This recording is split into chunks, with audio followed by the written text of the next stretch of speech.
Welcome to So Rare Scoring Part 3 with me, Chris, the MLS card guy. Today we're going over midfielders. We're going to talk about how there's a bunch of different ways to skin the cat and kind of get points out of our midfielders. I'm also going to talk a little bit about roster construction and maybe what position you might want to put a little bit more attention into when you're actually trying to build your team. If you're trying to build for an ETH team or you're trying to go for actual card rewards, we'll kind of get into all of that. But I think you guys know the format for these videos at this point. We're going to go through exactly how we score points as a midfielder, and then we're going to hop into a few examples so that you can kind of see what the what the average scores look like, and if you have big ups and downs and that kind of thing. So we're going to hop straight in because we got a lot to get to today. So I'm going to go ahead and switch it over. So first of all, for midfielders, we can see, again, just like before, we have our decisive score and our all-around score. The decisive score are obviously the big things that we do. Goals and assists are the big ones here. We can have some penalty ones from the midfield. Could potentially have some clearance off the lines, but we're not going to see too much of that from our midfielders. And then obviously red cards are going to be important. Maybe penalty concessions. But mostly we're going to be worried about goals and assists here. Not really too many negative impacts outside of red cards from the midfield that we're going to have to worry about. So just keep that in mind. You're looking at goals and assists for this and also for red cards. Those are the main kind of three things. And then as you can see down here as we get into things, so you can see a few differences from what we talked about last time. So first off, the fouls. They're only a half-point foul.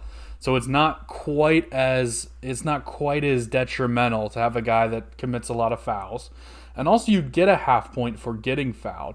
So if you have a guy that is constantly on the ball and he's constantly picking up fouls, that can kind of add up as we go throughout the game. Now, we don't get any bonus for clean sheets, but we are penalized if our team concedes. So we still kind of want to be on a good defense, but realistically, 2 points, again, is not a huge difference when it comes to our score. So keep the team in mind, but not really that big of a deal. You can see the tackles are the same. So we talked about last time, we talked about the holy trinity of defending, and that still kind of comes into play here for midfielders.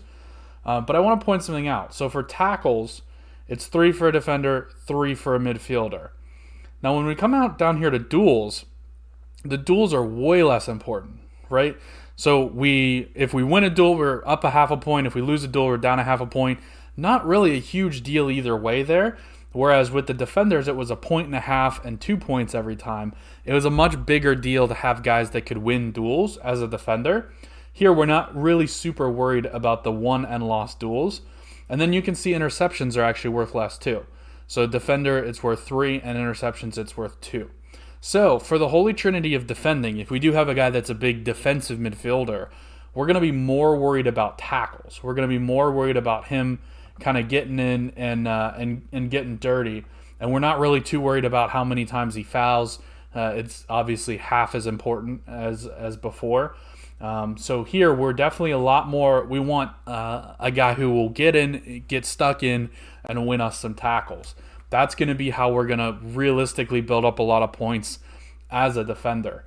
As a defensive midfielder, I should say. So for the defensive part of midfield, you're more worried about tackles here than you were with defenders. With defenders, you want to worry about tackles, interceptions, and duels. Here, we're a lot more worried about tackles. Obviously, interceptions still help, but the duels are really not as important at all. The other thing to keep in mind here, possession lost, instead of being a point every time we lose possession, it's only half a point. So we still do want to keep possession because those can really rack up. You lose possession a lot throughout a game.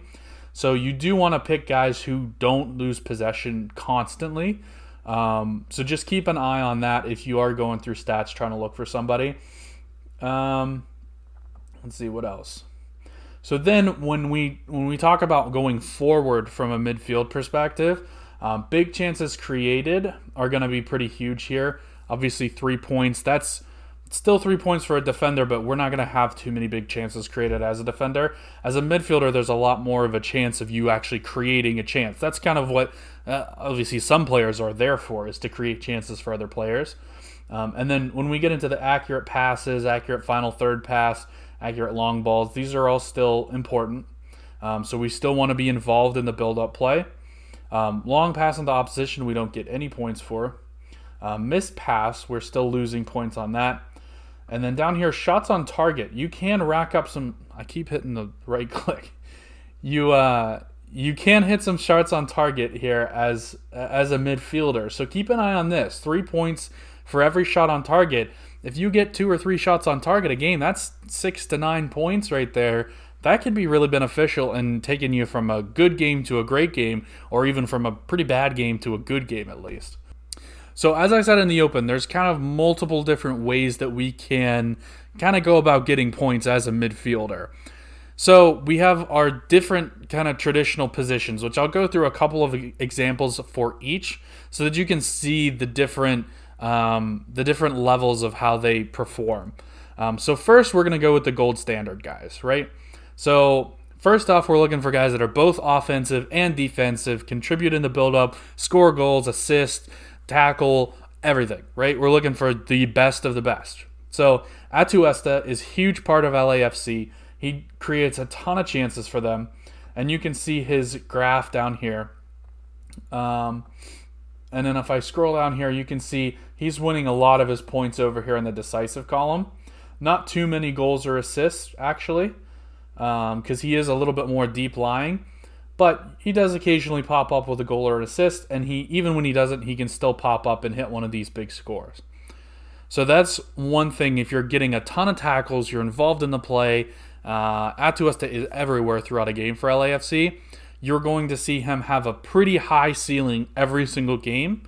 Now, occasionally he'll have some games like these, right, where if you're not sharp and your passes are kind of going astray and you're losing possession, you can lose points very quickly as a midfielder, and we'll kind of see that as we go. With the offensive guys, there's a lot more variation in their play. So you can see Atuesta can have mid-80s to 90 games, and then he can also be down here in the 18, 27, 29 range. That's going to happen a lot more with guys that go forward. When they're on and all their passes are connecting, they're going to be up in that 90 range because they can rack up points really quickly. When they're off and they're giving away possession a lot, they're going to be down here because they're going to lose points very quickly.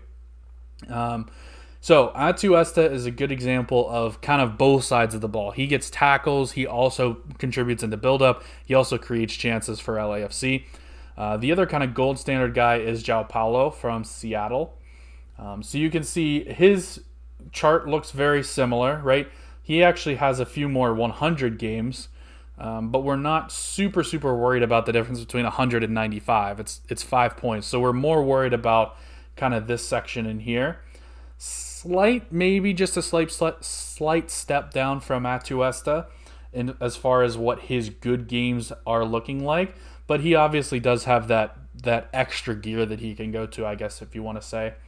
And then you can see he also has some games where he's not on, his passes aren't connecting, and he kind of loses some points here. So even when he's starting, and actually this 29 he didn't start, so we'll forgive him for that one. Next up, we're going to have our defensive mids, so like our destroyer type defensive mids, like our traditional number 6 type of defensive mid. So these guys are going to have a lot more consistent play. They're essentially a defender, right? They're essentially a center back. They're just playing a little higher up the field, so they get a little more chances, but they don't create too much going forward. Now, Junior Moreno actually has created a little bit this year. You can see a 79. He actually had an assist in this game. So he has created some, but realistically, his main job is to be the destroyer. His main job is to sit back, protect the back line, intercept, tackle, that whole thing. And you can see his scores are almost exclusively above 40 because he's almost always going to be getting positive numbers. He doesn't really give the ball away that much because he's not trying difficult passes. So he doesn't really have off games. But you can also see he doesn't have the kind of upper reach that those other guys that were creating more chances have. So that's kind of the rule with the defensive mids. They're going to have a higher floor, but they're also going to have a lower ceiling. So if you get a destroyer, this is a lot more for like an ETH Grind type team, where you're pretty much guaranteed to be over over the 45 points that you're kind of looking for. And occasionally he'll pop up with like a 60. But when you get like a 79, you're pretty happy about it. So like Moreno is a cheaper guy that would be like an ETH Grind type team. And then Jose Martinez also is another one that's kind of a destroyer. And you can see, so this game he was red carded. So he's been suspended for 3 straight matches. He'll be suspended again tomorrow.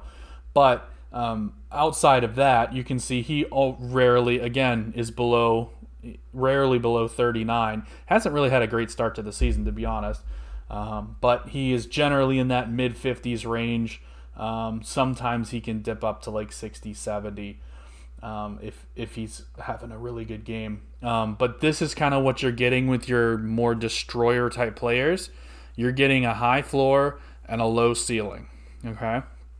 Now we move to more of the deep lying playmaker type guy. So Alex Ring is a really good example. He's the deep lying playmaker for Austin, who's one of the better teams actually in building possession under Josh Wolf, at least early in the season here.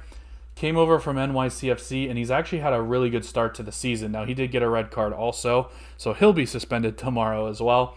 But you can see he actually has a little bit higher of a ceiling because he is playing more of those forward passes. But since he's the deep lying playmaker, he's not trying passes in the final third, which have a much lower chance of success. So you're not seeing those like 29 type games. He's at 32 here.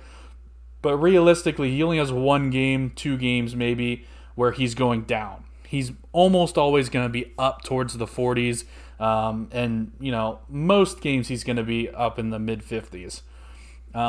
So with your deep-lying playmaker, your guy that's constantly, cycling possession and getting the ball, and he's kind of the metronome of the team, if you will.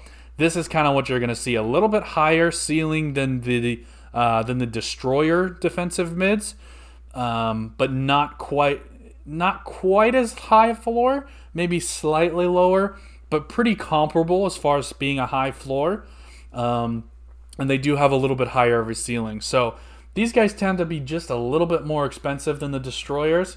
Alex Ring here is a good example. The other one is Michael Bradley, who's actually fairly cheap right now for what he is, and that's mostly because of his age, I would assume, at 33. But again, another one who just kind of sits back, doesn't really lose the ball too much, doesn't have a lot of negatives, will win some tackles, will create some chances, kind of as the metronome of the team. So like Michael Bradley being a deep-lying playmaker, you can see he's a little bit more consistent. Ring is a little bit better defensively, I would say, than Michael Bradley. So that's why you see Ring has a little bit of a higher floor. But Bradley also can have these games where he has a 70 or an 83 or something like that.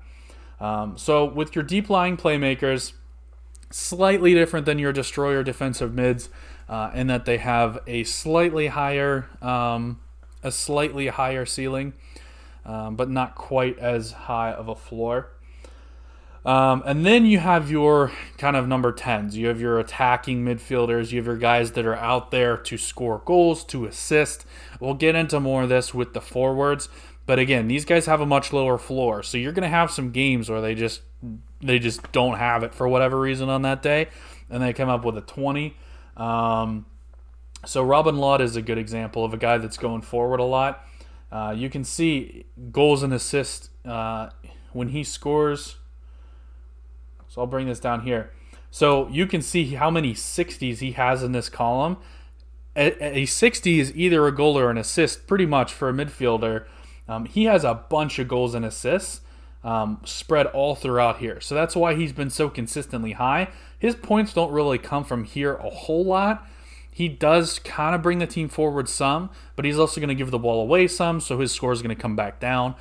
So you'll see most of his points come from this side, which is fine. That means he has the higher ceiling, but it also means his floor down here, if he doesn't score or assist, you're going to get a 27, a 28. So you just kind of be aware of that. If you're going for more of a card-winning team, more of a high-end, trying to win some bigger stuff, you're wanting more of a guy that goes forward like this because he has these games where he has 83, he has 90, he has 82, he has 84. Like, he has these games that are actually winning you cards. Whereas the games kind of in the 60 range, those are more like ETH grinded games, right? So Robin Lod does almost no work defensively. He is purely on the field to go forward, does not get very many tackles at all. The other guy I want to highlight is Randall Leal. So he has had a massive start to the season. He has been fantastic so far. He has a goal and 2 assists, I believe, or maybe 2 goals and an assist. And you can see he had, I think, a goal and an assist here, and then I think he scored here. But he has been fantastic so far this season. And he's another one. So he's racking up a lot of his points. You can see down here. He actually does rack up a decent amount here on the all-around score. And a lot of it comes from his big chances created and his shots on goal. He leads MLS by a wide margin in shots on goal. He has 11, and I think the next closest person has 6. And he also leads in big chances created. He has 5, and I think the next closest person has 3. So he is one of the best at creating chances going forward out of the number 10 role. And you can really see that out here. He even has a pretty decent all-around score. So, and obviously he's going to get some goals and assists here as well. So you can see he had a good run of form right here, where he's consistently racking up points with the decisive score, which that was right over here. But you can see he also has these 29 games, these 24 games. That's what you're going to get with these number 10s. When they're off, they're not going to produce anything for you. So just be a little bit careful with those guys. But they're the guys that have the bigger ceiling that you can kind of go for it with. So that's really what you're looking at. If you're building an ETH grinding team, I'm going to bring it back here for a second. If you're building an ETH grinding team, you want more of that deep lying mid or the defensive destroyer who's going to get you consistent 50s, 60s, right in that range. Never really too much more, but he's always going to get you that 45 to 50 to 60. That's the kind of player that you should be looking for. If you are going for a much bigger team where you're trying to, win tournaments, you're going to want the attacking forward that goes forward and picks up a 90 one week and then a 20 the next week. That's going to be much easier to win cards with that than a guy that's getting 50 to 60 every single week. One last note, I told you I would talk about roster construction a little bit. So, in my opinion, the best bang for your buck as far as the different positions is the midfield. You have a lot of different options in the midfield, which gives you a huge supply, which means that naturally the price is going to be a little bit lower than, say, for a forward. And then they also have a little bit higher ceiling than the defenders. So that's why I think you're getting the most out of midfielders. They can score with the forwards, but they also have enough supply so that their price is a little bit lower than the forwards. So in my opinion, if you're going to maybe build a team and say you're just getting a basic starter for each position, but you want maybe one position that you're going to upgrade just a little bit above that base starter range, you want to make that, in my opinion, a midfielder, because you're going to get a lot more by getting just slightly above the bottom level at midfield than you are at, say, a forward. The other thing to keep in mind is with the extra player, I would also recommend having 2 midfielders in your team, just because, again, they have the higher scoring ceiling than the defenders do, and they're not quite as expensive as the forwards because there's more supply of them. So if it's me, I'm kind of loading up on midfielders. I have a few different defensive options I can pick from, and then I have my couple strikers that I trust. And that's how I'm kind of building my team. I want to have 2 midfielders consistently starting every single week. Sometimes it doesn't happen, but most of the time that's where I think I'm getting the most value. I'm getting the most points back for the dollars that I'm spending. So just something to keep in mind there as you're building your roster. Maybe try to look a little bit more into the midfielders. Try to find, based on your budget, whatever you're looking for. If you're going for a big budget team, go for a guy like Leao. Go for a guy like Atuesta or João Paulo. Whereas if you're more the small budget team, Jose Martinez is really low right now. Junior Moreno is very cheap as well. Bradley's even pretty cheap for being 33 years old. So you're not going to get too much more production out of him, but you are going to get production out of him at a fairly cheap price. So just something to keep in mind as you start to build your roster. And then you can also kind of mix and match. You can maybe take one big swing with like a Robin Lod, and then have one, Junior Moreno that is going to be pretty consistent week in and week out. So that way, you don't totally fall out of the ETH thresholds if your midfielders have a bad week. But that's going to be it for the video today. I appreciate you guys hanging out. Please let me know if you have any comments. It's been a really fun time doing these videos. I have even personally really been learning a lot as I've kind of gone in and researched, how the scores are really calculated. It's really, really interesting. So feel free to reach out if you have any more in-depth questions. I'm happy to have a conversation. Some of you guys I've had conversations with as well. But I really do enjoy that. It really helps me to learn too as well personally. So I do appreciate that. I should hopefully have the forward video done tomorrow. Fingers crossed. If not, I think Sunday is probably the latest that it would be done, because I should have enough time to do it tomorrow, but if not, potentially Sunday. So definitely be on the lookout for that. But until then, Vamos United.